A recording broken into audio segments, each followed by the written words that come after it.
Good morning everyone, my self Shweta Gupta, I am your MRI tutor. Okay, तो आज की class में हम बात करने वाले हैं एब्डोमिनल इंजरी के बारे में कि एब्डोमिनल इंजरी क्या होता है और इससे होने वाले और भी क्या क्या परेशानियां हो सकती हैं और इसके डायग्नोसिस वगैरह क्या है, राइट। तो एब्डोमिनल इंजरी की अगर हम बात करें, एब्डोमिनल इंजरी क्या होता है, तो वो ट्रॉमा या वो इंजरी जो कि हमारे एब्डोमिनल कैविटी में हो उसको हम लोग कहते हैं एब्डोमिनल इंजरी। ओके, इसका मतलब any trauma occurring in abdominal cavity। तो वो ट्रॉमा या वो इंजरी, वो चोट जो कि हमारे एब्डोमिनल कैविटी में हो उसको हम लोग कहते हैं क्या, एब्डोमिनल इंजरी, राइट। ये शॉर्ट सा इंट्रो है, ठीक है। अब हमें पता होना चाहिए कि हमारा एब्डोमिनल कैविटी कहाँ है और उस कैविटी के अंदर कौन कौन से ऑर्गन्स प्रेजेंट होते हैं। तो मैंने एक चार्ट बनाया है जिससे आपको पता चलेगा कि हमारा जो एब्डोमिनल कैविटी है उसमें कौन कौन से ऑर्गन और किस किस पोर्शन, मतलब कौन से लेवल पे और कौन सा पोर्शन किस साइड में प्रेजेंट होता है, ठीक है। जब कोई डॉक्टर होते हैं या हम लोग को भी जब एनाटॉमी पढ़ाया जाता है तो अच्छे से हर एक ऑर्गन का हम लोग लोकेशन फाइंड आउट करते हैं और लोकेशन पता होता है। इसीलिए जब भी कोई बोलता है कि मुझे, अब नॉर्मल अगर पेशेंट आया तो वो बोलता है कि मेरे पेट में दर्द है, तो डॉक्टर पूछता है कि किस साइड में ज्यादा दर्द है, ठीक है। तो अगर हम एक पर्टिकुलर एरिया वाइज बताते हैं तो हमारे दिमाग में तुरंत आना चाहिए कि हाँ, अगर इस पोर्शन का वो पेन बता रहा है तो मे बी हो सकता है कि उसके उस ऑर्गन पे भी इफेक्ट पड़ा हो। तो अगर हम कैविटी के बेसिस पे पढ़ेंगे तो एब्डोमिनल कैविटी को 4 पार्ट में हमने बांटा है, राइट। ये है अपर राइट, ये है lower right, this one is upper left और ये है लोअर लेफ्ट, ठीक है। अब हमारा एब्डोमिनल कैविटी है उसको तुमने 4 पार्ट में बांट दिया, राइट और लेफ्ट, अपर और लोअर के पार्ट में। अब कौन से ऑर्गन का कौन सा पोर्शन किस पार्ट में प्रेजेंट होता है वो आपको पता होना चाहिए, जस्ट फॉर नॉलेज और एनाटॉमी, ठीक है। जैसे अगर हम लोग अपर राइट की बात करें एब्डोमिनल कैविटी में, मतलब अगर आपका ये एब्डोमिनल कैविटी है और इसको 4 पार्ट में बांटोगे तो ये हमारा जाएगा upper right, lower right, upper left, lower right, right है। तो अब इसमें कौन से ऑर्गन और किस जगह पे पाए जाते हैं वो देखते हैं। तो अपर राइट की बात करें तो हम लोग लिवर का पार्ट, गॉल ब्लैडर का पार्ट, स्टमक का small part, small and large intestine का पार्ट, हेड ऑफ पैंक्रियास और अपर पार्ट ऑफ किडनी, ठीक है। ये हमारा आता है कहाँ, upper right part of abdominal cavity. वैसे हम लोअर पार्ट की बात करें, लोअर राइट पार्ट की, तो ये सारे आते हैं, आप इसको रीड कर लीजिएगा पॉज करके कि कौन सा ऑर्गन का पार्ट कौन से पार्ट में आता है, ठीक। ये हो गया हमारा anatomy of abdominal cavity. Okay, तो बात हो गई हमारी इंट्रो की कि एब्डोमिनल इंजरी होता कहाँ है, ठीक है। नेक्स्ट बात करते हैं हम लोग types of abdominal injury, types of abdominal injury, AI short form में लिखते हैं, ठीक है। टाइप्स की अगर बात करें तो एब्डोमिनल इंजरी को 3 पार्ट में बांटा गया है। पहला ब्लंट एब्डोमिनल इंजरी, आप एआई में लिखिएगा, मैं जस्ट फॉर शॉर्ट फॉर्म लिख रही हूँ, ठीक है। आप पूरा एब्डोमिनल इंजरी लिखिएगा। सेकेंड पेनिट्रेटिंग एब्डोमिनल इंजरी और थर्ड आइट्रोजेनिक एब्डोमिनल इंजरी। तो एब्डोमिनल इंजरी को 3 पार्ट में बांटा गया है, कौन कौन से, blunt abdominal injury, penetrating abdominal injury और आइट्रोजेनिक एब्डोमिनल इंजरी। पहले हम बात करते हैं blunt abdominal injury. Blunt abdominal injury वो एब्डोमिनल इंजरी है जो कि बाहरी हमारे स्किन के त्वचा पर कोई भी बाउंड, किसी तरीके का घाव नहीं छोड़ता, लेकिन वो डायरेक्टली आपके इंटरनल ऑर्गन को अफेक्ट करता है। जैसे हमने किसी को सडनली मुक्का मार दिया, ठीक है, आपने अचानक से बहुत फोर्स के साथ अपने पेट पे, उसके एब्डोमिनल कैविटी पे मुक्का मार दिया, ठीक है। उसको ऊपर से कोई बाउंड नहीं होगा, कोई कटपिट नहीं होगा, हल्का पेन होगा, फिर ठीक होगा। लेकिन आफ्टर सम टाइम उसको इंटरनली पेन होने लगेगा, तो मे भी ऐसा हो सकता है कि आपने वो जो ब्लंट, जो आप जिस फोर्स से उसको मुक्का मार रहे हैं, तो वो ब्लंट करके उसके इंटरनल ऑर्गन को कॉज कर सकता है या अफेक्ट कर सकता है। तो ब्लंट इंजरी में क्या होता है, ब्लंट एब्डोमिनल इंजरी में, कि जो हमारा स्किन का सरफेस है उस पर किसी भी तरीके का बाउंड नहीं होगा, लेकिन वो आपको इंटरनली ऑर्गन पे अफेक्ट करता है डायरेक्टली।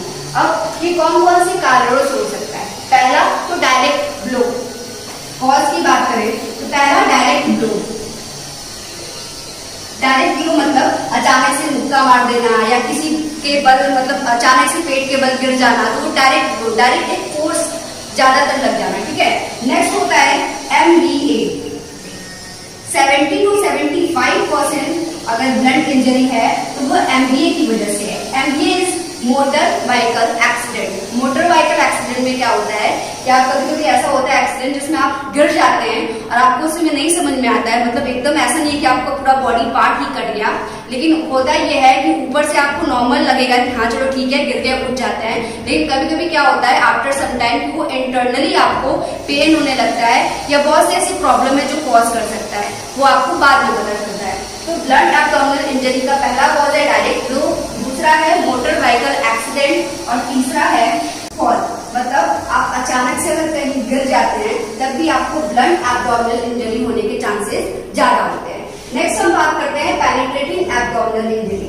आपको वर्ड से ही समझ में आ रहा होगा पेनिट्रेटिंग। पेनिट्रेटिंग का मतलब होता है क्या, किसी चीज को पेनिट्रेट करना, घुसाना, ठीक है। तो पेनिट्रेटिंग एब्डोमिनल इंजरी क्या होता है, जब हम कोई नोकीला चीज या कोई भी चीज अगर हम किसी चीज में पेनिट्रेट करके कर रहे हैं तो वो होता है पेनिट्रेटिंग। तो अगर मान लीजिए जैसे इसमें आता है गन शॉट।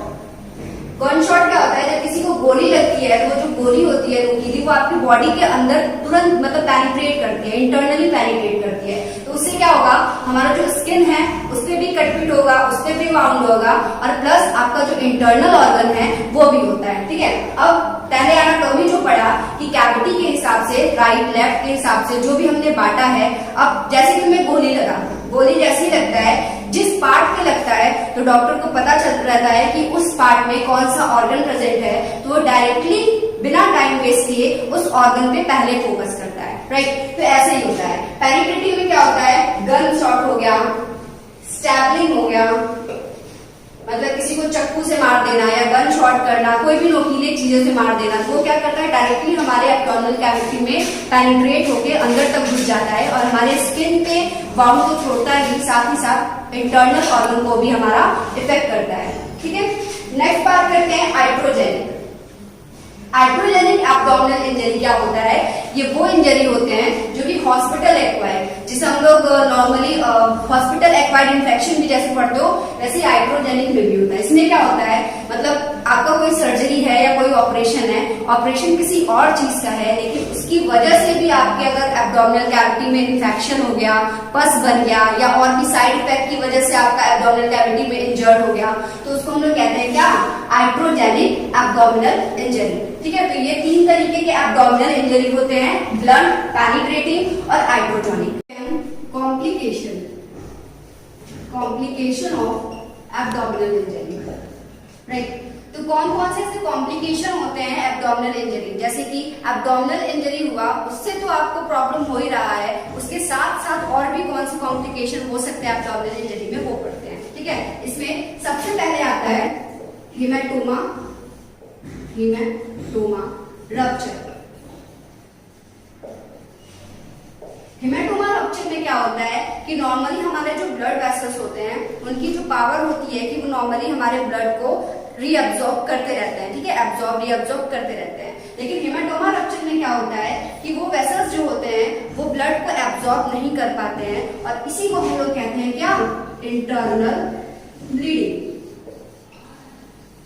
इसी के टाइम पे होता है क्या हमारा इंटरनल ब्लीडिंग, उसी को कहते हैं हेमाटोमा रप्चर। मतलब जो नॉर्मली हमारा जो ब्लड वेसल्स है जो ब्लड को एब्सॉर्ब कर रहा है वो अपने एब्सॉर्ब पावर को खो देता है, मतलब ब्लड को एब्सॉर्ब नहीं कर पाता है और वो कॉज करने लगता है हमारे इंटरनल ब्लीडिंग को। इंट्रा एब्डोमिनल एब्सेस, इसमें क्या होता है, एब्सेस का मतलब होता है पस, मतलब हमारा जो एब्डोमेन है उसके अंदर पस फॉर्मेशन होना लगना, पस को कहते हैं मवाद हिंदी में, ठीक है। तो पस का फॉर्मेशन होने लगता है कभी कभी। कभी आपने सुना भी होगा कि नॉर्मल जो ऑपरेशन होते हैं सिजेरियन वगैरह होते हैं वो अगर अच्छे से ना हो तो वो पस का फॉर्मेशन करने लगते हैं, वो पकने लगता है, ऐसा कुछ सुना ना, तो उसी को कहते हैं कॉम्प्लिकेशन। वही सारी चीजें होती है कॉम्प्लिकेशन में आती है, ठीक है। नेक्स्ट होता है इंटेस्टाइनल ऑब्स्ट्रक्शन। Intestinal obstruction. इसमें क्या होता है कि नॉर्मली कभी कभी ऐसे होते हैं कि कुछ एक्स्ट्रा सेल्स वगैरह वहां पे उस एरिया पे ग्रोथ ले लेते हैं, ठीक है, तो उसी को हम लोग कहते हैं इंटेस्टाइनल ऑब्स्ट्रक्शन। तो ये कुछ ऐसे कॉम्प्लिकेशन अराइज होते हैं during abdominal injury. Abdominal injury के साथ साथ प्लस उसका जब आप क्योर करेंगे तब भी ये सारी चीजें हो सकती हैं आपको, राइट। नेक्स्ट बात करेंगे हम symptoms. Symptoms of abdominal injury क्या होता है कि इसमें क्या होता है, नॉर्मली आप पेन तो सब में होता है, तो सिम्टम्स की क्या बात करें तो पेन, सेकंड स्वेटिंग, अनकॉन्शियस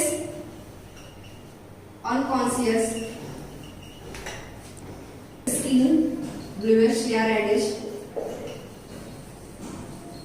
ये सब ड्यूरिंग एब्डोमिनल इंजरी हम फील करते हैं, pain, sweating, unconscious, bluish skin. Next increase in heart beat या पल्स रेट कह सकते हैं, इंक्रीज इन पल्स रेट, ठीक है। तो ये सारे सिम्टम्स होते हैं हमारे एब्डोमिनल इंजरी में, ठीक है। नेक्स्ट हम बात करते हैं डायग्नोसिस की, किस तरीके से हमें पता चलेगा कि एब्डोमिनल इंजरी हुआ है और वो किस पार्ट को हमारे अफेक्ट किया है। जैसे कि अगर ब्लंट वाला हुआ है, आपको इंटरनली पेन हो रहा है, तो अगर हो सकता है कि आपका इंटरनल ऑर्गन अगर अफेक्ट किया हो तो वो किस तरीके से पता चलेगा। तो डायग्नोसिस की बात करते हैं कि डायग्नोसिस कौन से एब्डोमिनल इंजरी के, तो सबसे पहले है हमारा CT, second MRI, third X-ray, fourth urine test,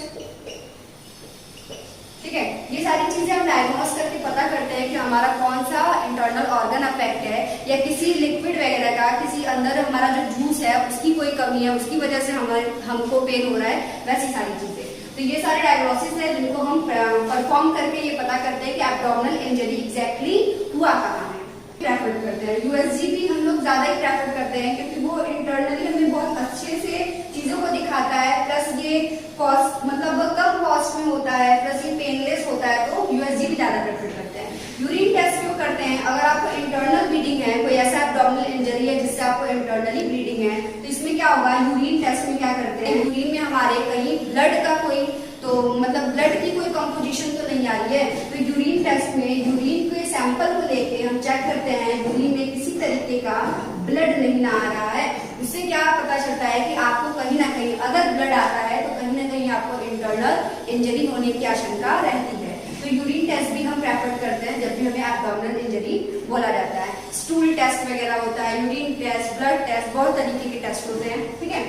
next बात करते हैं, नेक्स्ट है हमारा ट्रीटमेंट। ट्रीटमेंट क्या होता है कि अगर आपको कहीं एब्डोमिनल इंजरी मतलब अगर कार एक्सीडेंट के थ्रू एब्डोमिनल इंजरी हुआ तो उस समय हम डायरेक्टली क्या करते हैं, कॉल करते हैं इमरजेंसी नंबर को। तुरंत हमें उस पेशेंट को क्या करना चाहिए, हॉस्पिटलाइज करना चाहिए, ठीक है, तुरंत हॉस्पिटलाइज करना चाहिए, इमरजेंसी कॉल पे करके हॉस्पिटलाइज करना चाहिए। नेक्स्ट क्या करना चाहिए, आईवी लाइन शुरू करना चाहिए, राइट। नेक्स्ट आईवी लाइन के थ्रू मेडिकेशन वगैरह हमें प्रोवाइड करना चाहिए, ठीक है। एबीसी केयर, ठीक है, एबीसी केयर क्या मतलब बेसिक लाइफ सपोर्ट बीएलएस वगैरह जो होता है वो सारी चीजें हमें प्रोवाइड करना चाहिए और उसका लास्ट में अच्छे से मेडिकेशन प्रोवाइड करना चाहिए।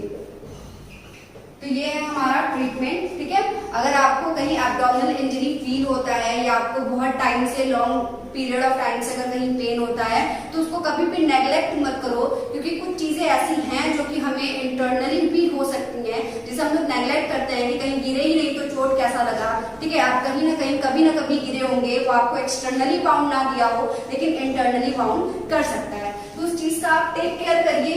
यही है एकमात्र उपाय किसी भी डिजीज से बचने का कि आप उसको अच्छे से क्योर करिए और हमेशा प्रिकॉशन लेके चलिए। तो आई होप आप सबको समझ में आया होगा एब्डोमिनल इंजरी। अगर कुछ भी डाउट होता है तो आप मुझसे पूछ सकते हैं। Thank you so much, keep watching.